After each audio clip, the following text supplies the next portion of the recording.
Tant, vous expliquez que la sorcellerie, c'est voir derrière les apparences. Oui. Est-ce que la sorcellerie pourrait fonctionner, pourrait tout d'un coup fonctionner dans nos propres sociétés?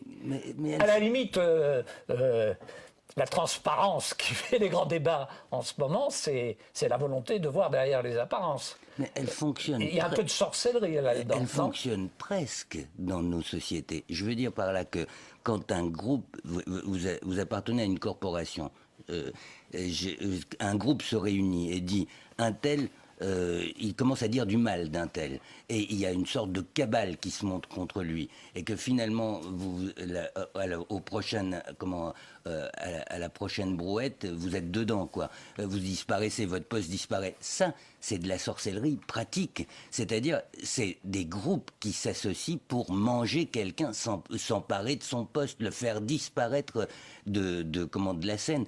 Et je vous signale quand même que la plupart des maladies psychologiques se déclenchent au boulot à cause de phénomènes semblables, c'est-à-dire des sortes de cabales qui sont montées contre quelqu'un. Ça, c'est de la sorcellerie au quotidien.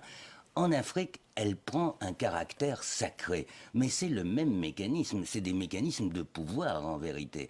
Et c'est pour ça que j'explique dans mon bouquin que la sorcellerie, au fond, c'est de la politique, mais c'est la politique du quotidien, quoi, c'est-à-dire le rapport au pouvoir. Dans votre roman, c'est une façon de faire de la politique.